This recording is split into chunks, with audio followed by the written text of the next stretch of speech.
Let's rock and roll. We're back, boys and girls, with another episode of the Not So Fucking Ordinary Show. And if you're new to the show and you've been following Harvey, but you have no idea who I am, my name's TJ Haag. And what I'm trying to do is take the time to interview super extraordinary people like my man to my right here. And a lot of those people are in corporate, or they're entrepreneurs, they're athletes, they're in fitness, or they just have an extraordinary mindset. And before I introduce Harvey here, I want to highlight the show sponsor, Fit to Give. Fit to Give provides high quality stainless steel shaker bottles, comes in a variety of colors, but why it's special to me is because we're donating a portion of the proceeds to 3 different charities, one local, national, and international. So it's fun. If you're into pre-workouts, protein shakes, yada, yada, yada, check us out at fittogive.org.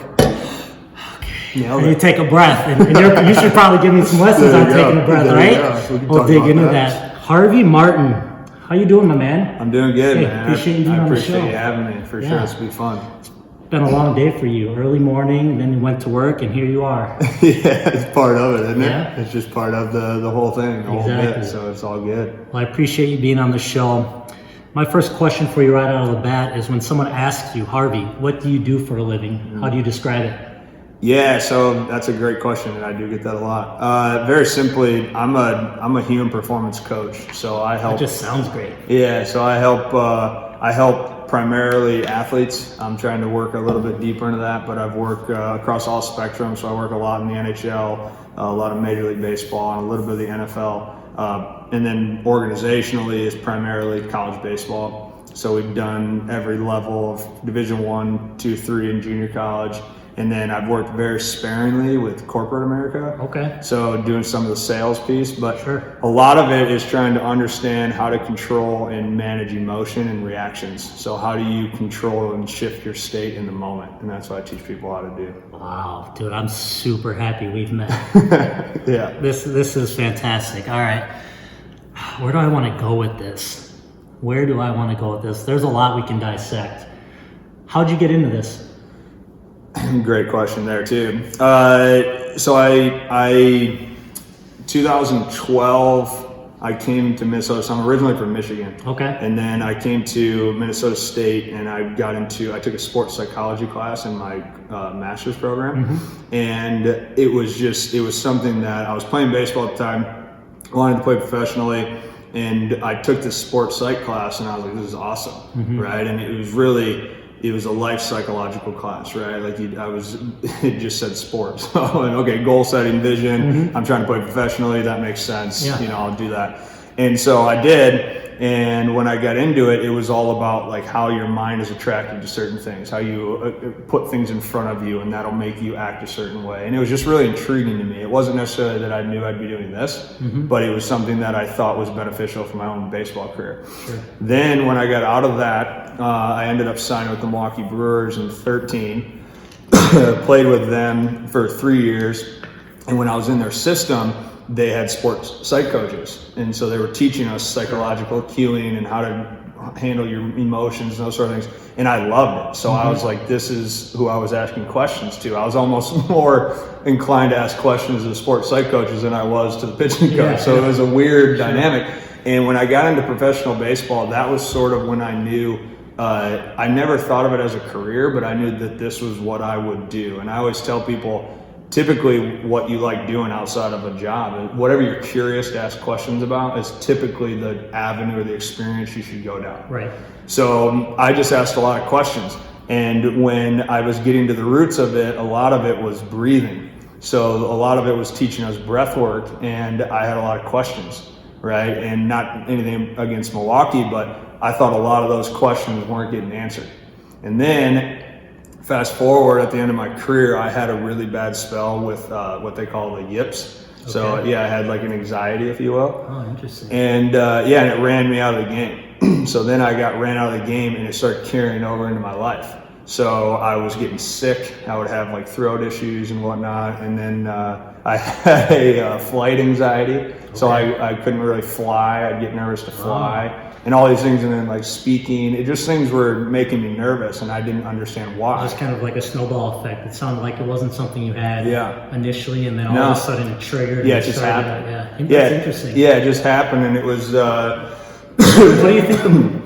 Let's dive into that a little bit. What do you think caused that? Because you're playing baseball at a super high level. Yeah. And the confidence should be there. Right. How does that happen? Well, that's the weird thing about it, because when I got out of baseball, I had a master's degree. Mm-hmm. I was a professional athlete, former professional athlete, and I mean things looked pretty good, right. So I was like, where is the confidence, right? But really, what really took me into the next level was I had a bad throat surgery at the same time, and it was I couldn't really get any help. And so what I came across was at the same time, it's around 2015, a buddy of mine told me to start practicing breathing to focus on my health. And I had this mindset of really intrigued psychological training or whatnot. Mm-hmm. And I did a 16-week course where I did breathing meditation every morning, and then I would take a cold shower.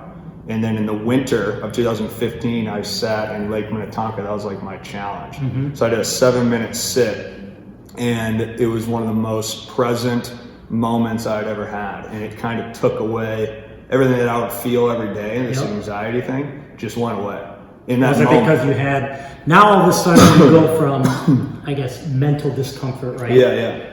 We'll call it anxiety. And now you're in a super physically uncomfortable situation, sitting in freezing ass water. For sure. So now you have to focus on something else. Is that kind of the thought process behind why that was effective, or am I completely off and there's a different element to it? You're on. Well, what it did to me was it got me into it makes you, a stressor is the cold. So the cold, and I'll talk heavy about that, I'm sure, mm-hmm. but the cold taught me to learn breathing, and breathing taught me how to shift my nervous system. And then when I got out of that cold, I didn't just lose my anxious feelings, but I got better at it. And so I kept going back to the cold so I could get better at it and better at it and better at it. And that led me into my company. In 2015, I started speaking about breathing, psychology, mindset, mm-hmm. Surrounding yourself in good social environments. And I started talking about breath and cold exposure. And at first, people thought I was crazy, right? So what do? You think you're crazy first, and then you go, well, I need to validate this. Yep. So I spent since then, I've spent the last 5 years traveling the world. I fly across the world now, so that's good. Exactly. That's amazing. And I went out and found the best breathing coaches and had them mentor me for about 2 years. I had the best, I went out to Wim Hof. I don't know if you're familiar with that. But I'm familiar with Wim. Yeah, so I went out to the Netherlands and trained with their crew, or met with their crew, and we just podcasted one of their guys. And Brian McKenzie out in California is a big mentor of mine, and obviously the Laird Hamilton crew, they taught us a lot. And so in that time, I just made a decision that I wanted to figure out on my own time what breathing and cold and mindset was. Mm-hmm. And then because of that, I started coaching people, and people were just asking me what I was doing. Mm-hmm. And that happened for a few years. And in 2017, I had a group of really good friends of mine, and they basically said, you're going to start a company. And they invested in it, and that was what turned me into what I do now. But I wouldn't say I set out to do my job. Yeah. I did it for myself, and people just sort of came to that, and I didn't say no to helping people go through breath work or mental training and mm-hmm. whatnot. And so now I'm here. I love it, man. I think that's an incredible story, and I want to triple down on the first, we'll call it 60 seconds, maybe 90 seconds, mm-hmm. when you're in that freezing ass water, because I think there's a lot of lessons in that. For sure. Here's my interpretation of it, and correct me if I'm wrong, because it's an assumption, but here you are battling, anxiety and all these different, we'll call it negative emotions, mm-hmm. and you're trying to put yourself in a situation, an environment of, again, more discomfort.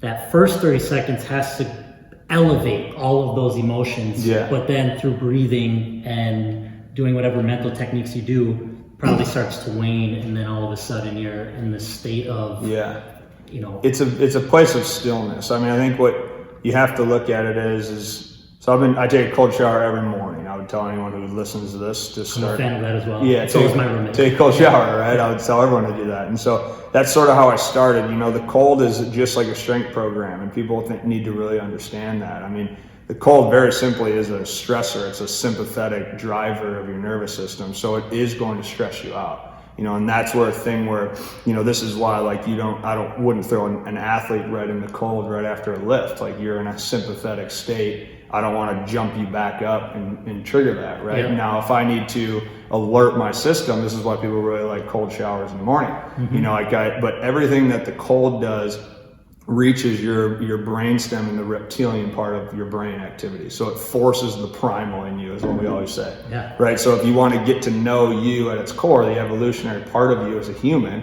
go into the cold and let that teach you.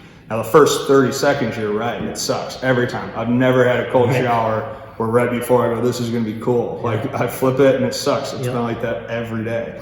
And I don't really plan on that changing, so that would be a choice, right? So that's a really positive thing about you in general, to make that choice. Yep. But the initial shock of that sympathetic exposure to cold does transition to a parasympathetic, which is rest, digest, regenerate, all that good stuff, right? Now, what I'm talking about right now, for the listeners to understand, if they don't know what I'm talking about, you have an autonomic nervous system, right? It's the part of your nervous system that is happening no matter what. It's involuntary. That's sympathetic, fight or flight, and parasympathetic. So rest, digest, all that sort of stuff. Mm-hmm. Now, if you're anxious all the time, you're in sympathetic all the time, right? And so to take the involuntary part of you, that nervous system, and make that conscious, now we got to involve breathing. So you look at the cold, and the cold is the stressor. The cold is like the environment that forces me to take my most primal state, which is breathing, my lowest hanging fruit of performance, and making that present. So it's like people have a really hard time meditating. People have a really hard time shifting their state through breath. So now we got to teach you that by going to the cold. And you'll see people, the first thing they do, right? Well, your mouth and your eyes are the two physiological triggers to your psychology. So if you were to walk through the whole day, all day, and watching people breathing fast, breathing upper chest, well, upper lung breathing is sympathetic oxygen. So you're basically breathing less oxygen in the upper lobes of your lungs, which means you're going to be nervous, which means you're going to be anxious. Does that make sense? Yeah, it makes perfect sense. So when you go into the cold, you see people and they go like that. And that is a shock to your reptilian state to say, this is not safe. Right. So you're going to go into that sympathetic state. Now, if I can suppress that, and I can breathe low, now I can suppress that emotion. So I'm going to see benefits outside of the cold in my everyday life. And I'm going to train myself consciously. So when I leave this session of cold water exposure, whatever it is, doesn't have to just be cold water, it can be any sort of cold. When I take that and I go into normal life, I will now become more conscious about how to breathe low. And that happens through your nose. I mean, there's no other way to grab the lower part of your lungs than nasal breathing. And not many people know that. Right. I find that fascinating. Yeah. And I find myself sitting here making sure I'm breathing properly so you don't judge me. Oh yeah, man. No, I think that's awesome. The very first podcast I ever had, I brought up why I do cold showers. Sure. And I've never been able to articulate it the way you did because I don't know all that information. I just felt like there were some benefits to it. Yeah. And it helped translate into the other areas of my life. For sure. But I loved being able to wake up and putting myself through an extremely uncomfortable situation. If I can do it like first thing when I wake up, then that's a massive win under my belt that I control. Right. And I also liked the phrase that you used, the fight versus flight. I love the fact that once you put yourself voluntarily in a situation that forces you to decide fight or flight, I think there's a lot of lessons learned. So I appreciate you going through that. I really find that fascinating. Yeah. Tremendously. Well, you're exactly right. I mean, that's what the cold, that's what it does, right? I mean, you look at performance. I was just talking to a friend the other day. I really think that everything is an act, and I don't say that as a negative, right? I'm not going to act like this. I'm on a podcast, so I'm going to act a certain way. And I think that's a powerful thing to understand. I think that people should understand that life is an act. And that shouldn't be a negative. I'm not saying that we're not authentic or these sort of things. I'm saying that if I go into a job interview, I am different than when I'm with my hometown buddies. Yeah, makes sense. When I'm on a podcast, I'm different than when I'm with my family, And there's nothing wrong with that. But it's the same thing that you're going to that shower thing. When you think about performance, I break it down into three things. You know, you have self-awareness, which is subjective. So that's psychology as we know it. You know, and how do you improve self-awareness? You ask questions, right? And that's why people are afraid of meditation, because there's a position where they got to question, is that a real thought? Is that not a real thought? I'd rather not do that, right? And then you have choice, which is what you just talked about. So we always break performance down into choice being the objective. So now if I make a choice, I can actually see the result of that. So if I go in there and I make the choice to turn to cold, well, you're going to see the result of it. You're going to feel it, see it, and then you're going to have some sort of back-end outcome, which would be energy, right? And you are getting that.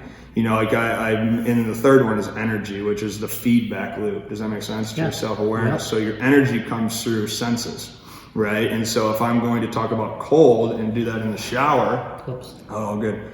If I'm going to talk about that, well, I want to have good energy, because good, and I'm not talking about positive or negative, I'm talking about truly cellular energy, which extremes kill off weak cells. So if you look at, we do a lot of heat too, so sun exposure and whatnot. But if you look at your body as like a cell system, right, and that's your energy, if you will. Okay, when we were in high school, if you had a petri dish, you put it in the petri dish, if you let it sit in the room, what did it do after a few days? It molded. Exactly. Right? So what does common modern society do? We live in a 68 to 72 degree temperature. So you're molding, right? So now all of a sudden, like, you have molded cells. Weak cells is a weak self-awareness. You don't have the ability to ask people questions. You don't have the ability to answer questions. Your emotional reactions go up. Your problem solving goes down. So you're going to make poor choices. So if I can get into positions that kill off the weak, is what we always say. So cold kills off weak cells. Heat kills off weak cells. And that's why people report out of those cold showers like I feel great. Right. But the thing is, you just, you know, it's like if you have dust in your house, you know, that's just you know, but that's cells. So if you live in this modern, you know, environment that doesn't stress your system, your cellular system is going to be disrupted, whichever cell is manipulated by oxygen. So you're going to be a poor breather.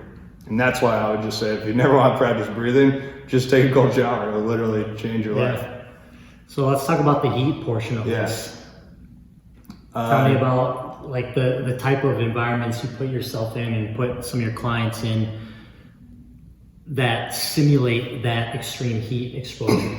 Yeah, so we do, again, it's an adaptation. You know, I don't just throw it. We do like 220, 230 is our highest heat that we'll do.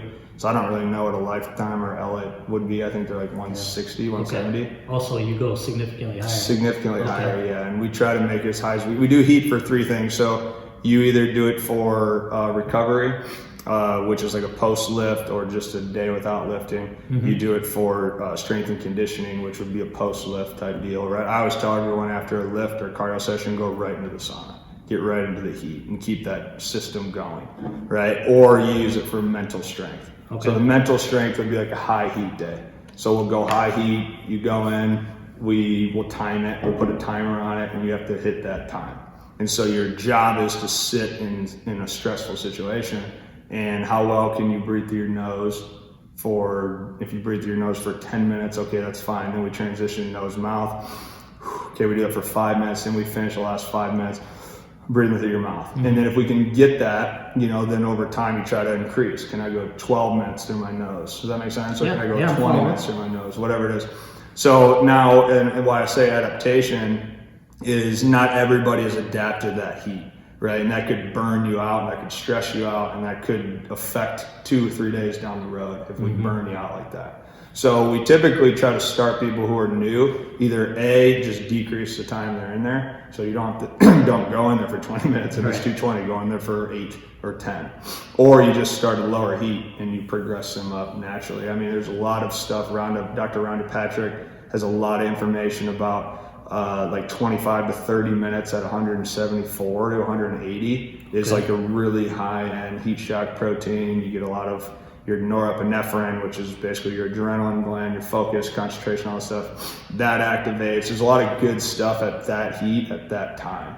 So what I would always tell people who are listening, if you don't go to that heat, which you don't need to, But if you were at a position where you're just trying to gain some good benefits, 175 is a great heat, and I would try to build up to a 30-minute max. Anywhere from that 10 to 30-minute range is when you'll start seeing some sort of adaptation. Okay. So of the two, the fire and the ice, which one do you think is more beneficial? Or are they equally beneficial for different reasons? That's a great question. I can't say either one of them is better or worse. We don't use the cold for anything but a stress. Okay. So like I said, with the heat, we do mental recovery strength, right? With the cold, we just do mental. Like that's like a high mental edge. I like the cold to recovery benefits as like a cool off. So like today we did sauna and then we did cool off sessions in the cold just so we could get, because your heart rate's gonna drop. So if we're too high up and we just want to drop it just so we can go back into heat, that's when we use the cold as a recovery system. Okay. Yeah. But I don't really like using the cold purely as anything less than training somebody to learn how to slow their breathing. So we don't do time.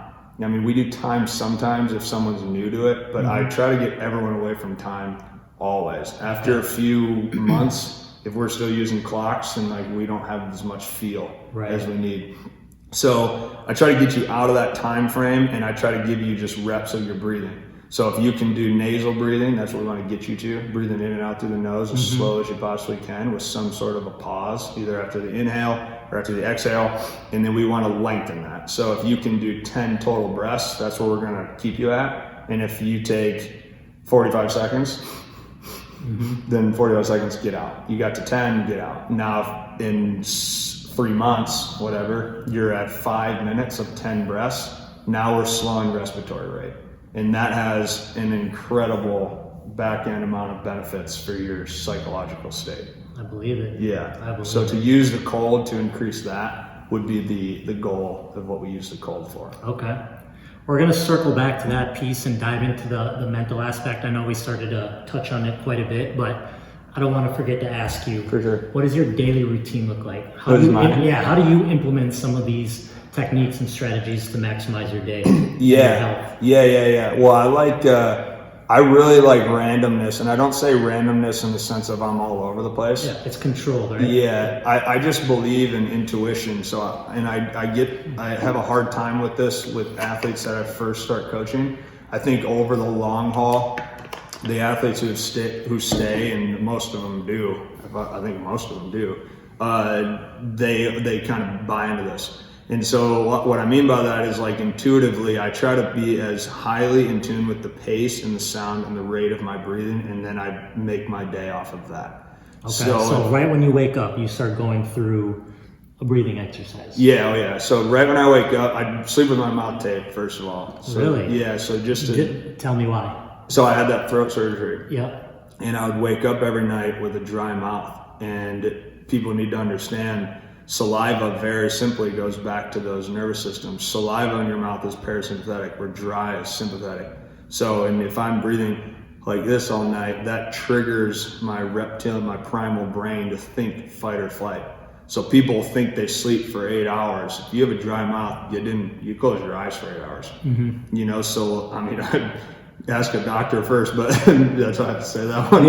But I mean, I would suggest everyone has their mouth taped while they sleep. Yeah, that's an interesting one. I haven't heard of that one. And I definitely wake up with a dry mouth from time to time, but especially in the winter time. But that's an interesting one.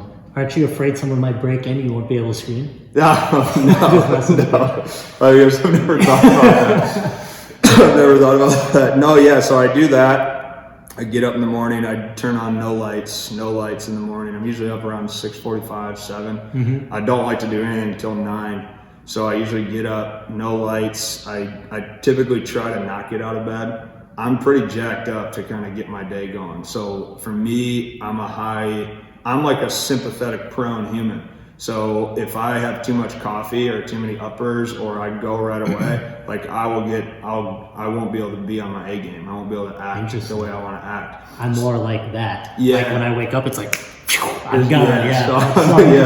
But that's why I love having these conversations, because here you are, high level performer, and your routine is I wouldn't say 100% different than mine. There's definitely some similarities, but in terms of like your process of waking up, it's interesting. And I think the first, hour of everyone's morning says a lot, and it's super interesting to hear, your version of it, and still you're a super high performer. So I think it's once people get to know me, they usually don't call me before, because I just won't respond for the most part. But I just like to try to, because I'm in the business of solving problems. That's what I do. And that's what humans do. The highest performers I've met with, I've been very fortunate to work with the best athletes on the planet. I've worked with some of the best performance coaches on the planet. I mean, I've worked with high-level organizations. I've worked with the military to a degree. And it's like, you watch these people, and the people who execute in the moment are great problem solvers. And so I want to be able to do that. And my job is essentially identifying other problems for organizations or people. And I'm not talking about giving them an answer. It's, I got to identify your problem. And so I can't be chaos in my own world either, or you're going to start becoming reactionary, which is what I was talking about in that second pillar of performance. I mean, people react all day. It's like rush hour is a hilarious thing to watch. It's people who are tired and fatigued, and they react, right? And that's a negative thing. So if you can increase your energy, then you increase that space of making a very powerful choice to any sort of stimulus. So the last thing I want in the morning is any sort of stimulus getting at me very early, because a stimulus causes a choice, which is going to equal a response, reaction, those sort of things.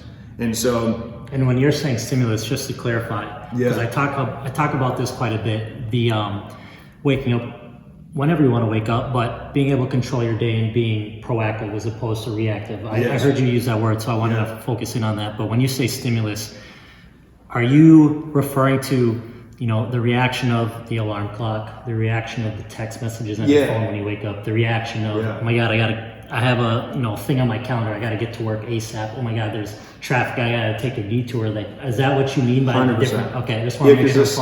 Because everything is a stimulus. And so in the best performers in the world are able to be proactive. And the reason is, if you talk to enough of them, you realize that they're unbelievably disciplined in what they allow into their life. So I want to try to do that too. Like, I want to try to eliminate things in my life. And I really do focus on that. And people that I train with, I can't talk about all of them, a lot of people that I work with, but that is the first thing that we do. I ask a ton of questions to try to figure out all the stuff that we have to eliminate. I by no means want to add more. So when you go back to what I said with me is, I know once I get into the day, I'm going to go. And so to start the day, I got to start with just very calm nasal breathing. I keep the tape on as a sign to stay breathing. So I just do some belly breaths, some cadence breathing, just in through my nose, out through my nose. Most of the time when we wake up in the morning, everything is reflecting off of the past. And that's because you just woke up out of a subconscious type of dreaming state, and your brain is working. So you wake up, and the first thing you think about is everything that's happened in your life. And then right after that, your brain goes to the future. Your brain's doing two things all the time. It's in the past, thinking about regret, guilt, worry, all that sort of stuff, or it's in the future, fear, anxiety, all these sort of things. And I don't necessarily think that we have to try to be present in our mind, because that's very, very difficult. But I think to be aware of the past and the future thinking, and then to get yourself gathered, the only way to do that is singularly focus on your breath. And that is why I would recommend doing that right away. And like I said, no lights.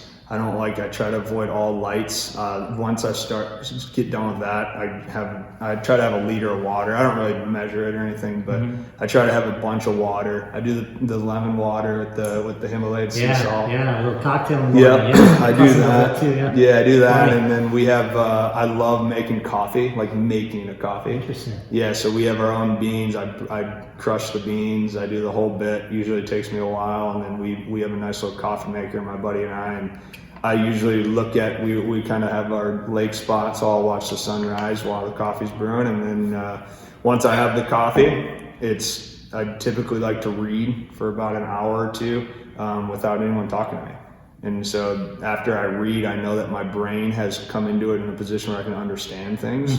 That's just another thing that's really valuable to me. I don't know if that helps with people or not, but to me, I don't want to read your messages or get anything on Instagram or anything like that, because that's your perception, your perspective, and I want to have my perspective when I start my day. Yeah, I think that's so fascinating. It's super rare to meet someone who actually has the self-awareness and takes the time to structure their day in a way in which will optimize the day for them. So having the discipline in the morning to do everything that you just mentioned, I think it's, super admirable. Appreciate that. Again, I don't meet a lot of people that do that, and I would strongly suggest a lot of the people watching and listening is they start to, figure out what their routine is to maximize their day. It could be the little sea salt and lemon juice cocktail. It could be the cold shower. It could be both. It could be reading it. There's so many different things you can do to actually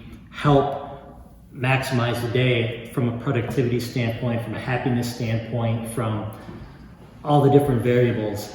But again, it's just really rare to meet someone who takes the time to actually try and understand what that should look like. Because to your point earlier, reaction.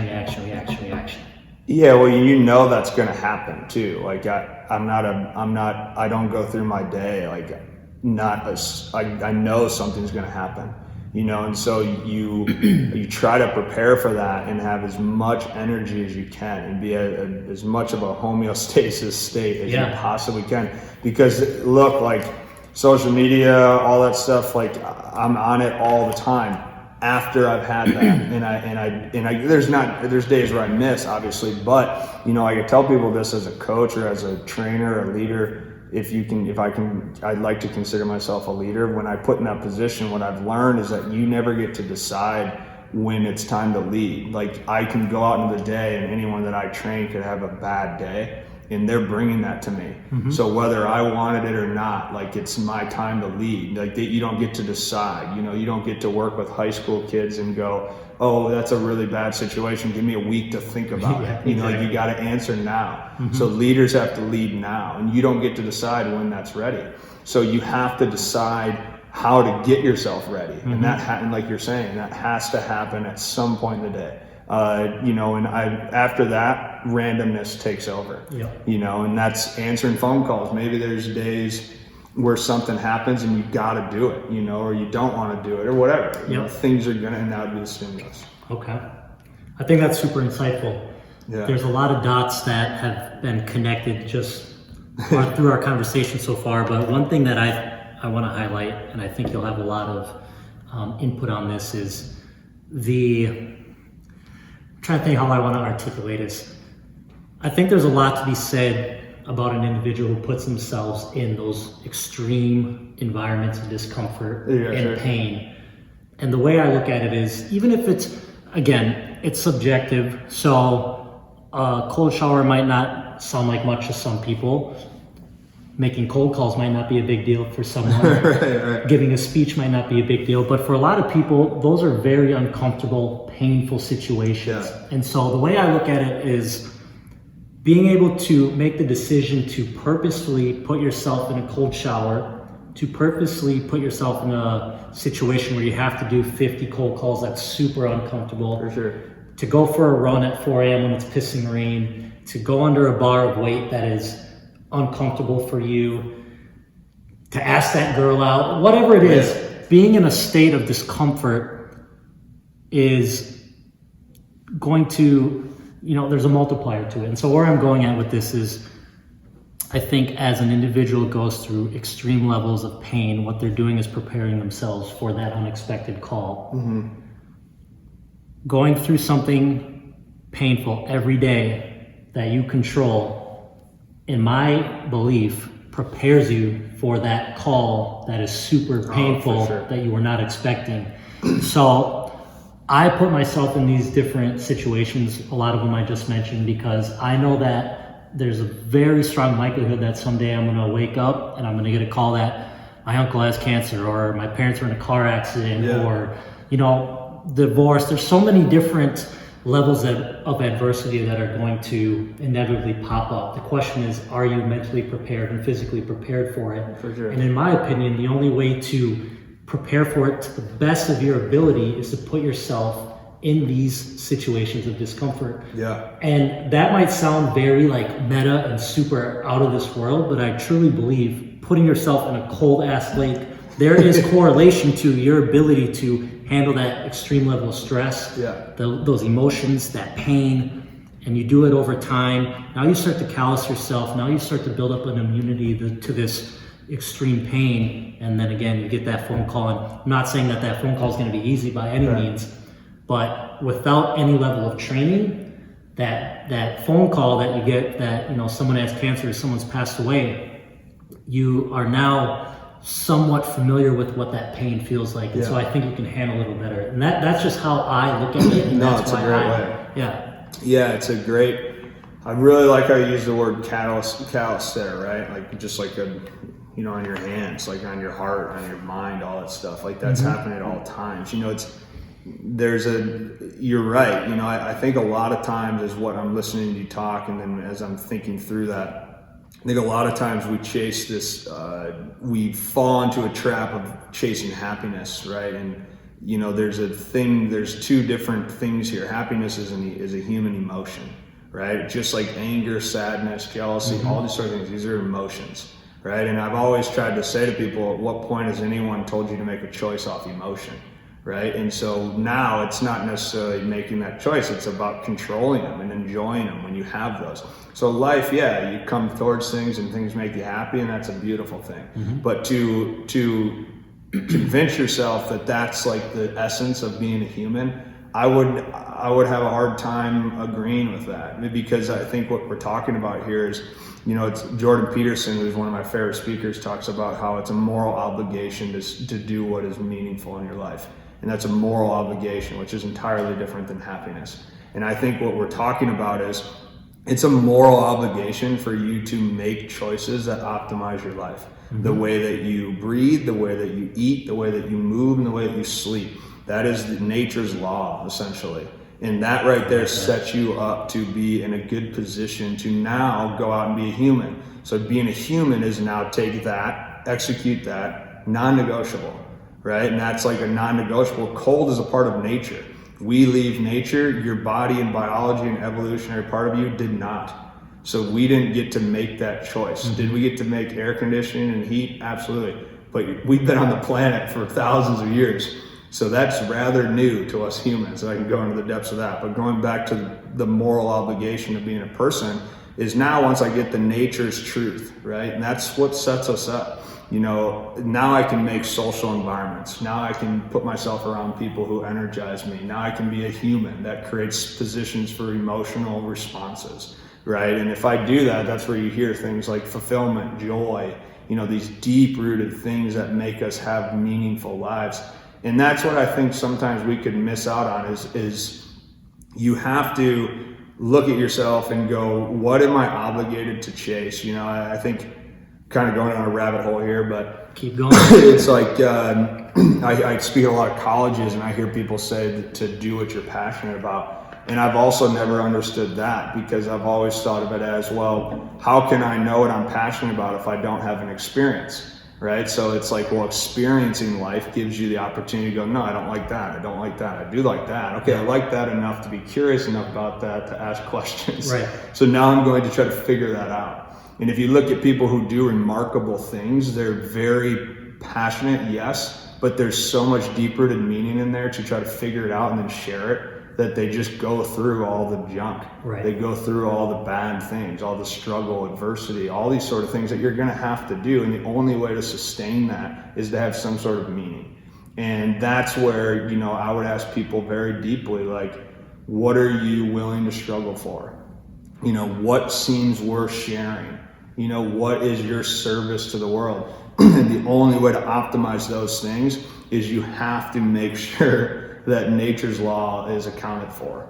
And that's where I think we miss, you know, Dr. Fergus Conley, who has been a great mentor of mine very recently, he said something to me really fascinating. He goes, psychology is unsolved physiology, And what he's basically saying by that is that we're looking at everyone who's got all this mental clutter now, but then physiologically, your cell system, your atoms, your body, your tissues is completely off.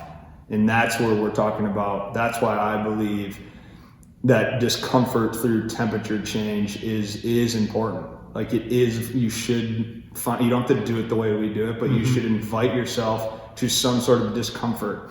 And that is not like, that's not my opinion really, right? Like that's part of nature. Nature set us up to be uncomfortable.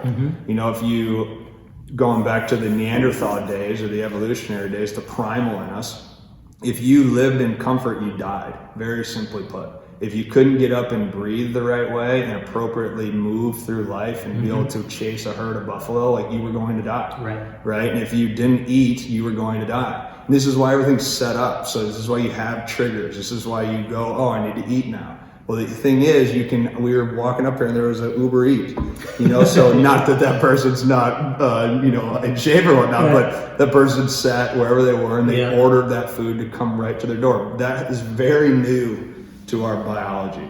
That's very new to our physiology and who we are as humans. So I just have never wanted, I'm just speaking for myself at this point, but I've never wanted myself to buy into avoiding the evolutionary part of who I am as a human. And that's discomfort, right? Plain and simple. Yep. I think that's fascinating. And that overview is super helpful. And I hope a lot of people watching and listening were able to extract certain nuggets of information there, because I think there was a lot in it that's going to be super beneficial to people. Man, we could talk for hours. Right? We could talk for hours. Holy smokes. I think we're going to have to do a part 2 at some point in time, because, I mean, again, there's so many different topics, from your experiences with pro athletes to you being a pro athlete to, again, the pain, the discomfort, the mindset. There's so much we still need to dive into, but just being conscious of time here, I'm going to flip the script a little bit. Cool. This is where you get to ask me a question. It can be anything. It can be completely off topic, or it can be on subject, whatever you want. All right. Well, I'll ask you what I like asking people, and I already kind of tailored it in. So, all right. First of all, I appreciate you having me on your show. Of course. This is really cool. It's a cool thing to meet you, obviously, and I look forward to pushing it forward. But in terms of me getting to know you, I would ask you, what are you willing to struggle for? What am I willing to struggle for? Meeting my full potential. It's powerful. Whatever that means. So I think there's a tremendous amount of self-discovery and discomfort. And so the more discomfort I'm in, the more self-discovery. And I'm constantly trying to figure out who I am, what am I about, what do I stand for? And that's evolving all the time, which means the discomfort I put myself in is evolving all the time. So that's what I'm willing to suffer for, is reaching my full potential. And I don't think I'll ever reach it. I hope not. Oh man, that's awesome. That's a great answer. Yeah, man. Anything else you want to cover before I let you get back to your night? No, I appreciate you having me, man. I hope it was beneficial to the listeners, and, you know, practice breathing. Yeah, of course, Harvey. Before we, exit for the night, tell everyone where they can find you personally and the Mind Strong project. Cool. Yeah. So I got to figure out, I'm trying to change my Instagram name. I haven't been able to figure this out. I gotta get my buddy to help me. But you can find me on Instagram personally, Harvey Martin, and Twitter. My handles are Martin_time15. That's the part I'm trying to change. Okay. But then I would just follow our company, the Mind Strong Project. So we're on Instagram, Twitter, Facebook, LinkedIn, all that stuff. Do you have a website? Yeah, website. So themindstrongproject.com. You can listen to what we've done and kind of follow along with the heat and ice. Great. I love it, man. Well, there you have it, folks. Go ahead and follow Harvey. Go sit in an ice bath. Go take a hot sauna with them and see what it does for you. And then, again, if you guys wouldn't mind checking out fittogive.org, we'd super appreciate that. Harvey, my man. Thank you. Real pleasure. Appreciate it. We're out.